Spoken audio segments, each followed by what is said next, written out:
This is Scott Becker with the Becker Private Equity Podcast, the Becker Business Minute. This is a short podcast on 5 lessons for mergers and acquisitions, 5 lessons on M&A. So the first concept is when you're doing acquisitions as a company, do acquisitions that you could afford to do with overall reasonable risk, i.e., you don't want to do the kind of acquisition where if it goes poorly, it destroys the company. The concept almost went out of a Jim Collins Good to Great book.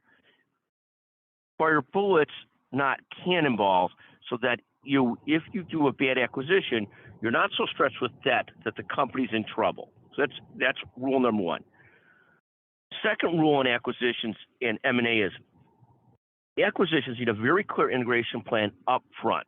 So the clarity up front is how you're integrating things, where are the synergies, how you're going to manage the acquisition.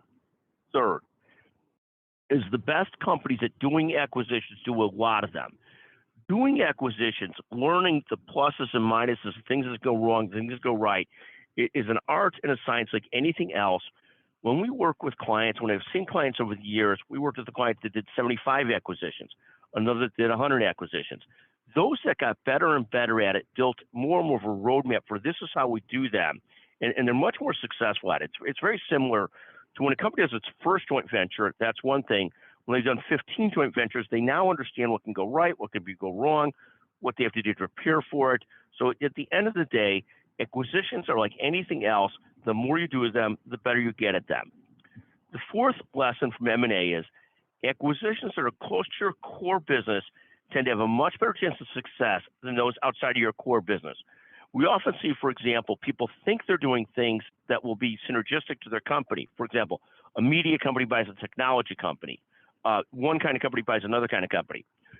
By and large, when you're buying things outside of your core, unless your core business is buying things and acquiring things like a conglomerate, you are much less likely to have success at them than if you're buying things that are close to your core. So the more you do things adjacent to what you already do, the more likely you're going to be successful at it. The fifth lesson of M&A is great diligence is important. The more you're doing early on acquisitions and the more you're doing acquisitions out of your core, the more you need to do diligence.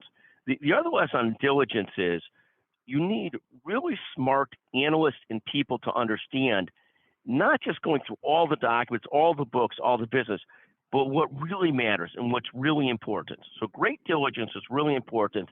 It's even more important when you're doing new acquisitions or things outside your area or in areas you don't really know. So again, those are 5 lessons for mergers and acquisitions. Thank you for listening to the Becker Private Equity Podcast, the Becker Business Minute Podcast.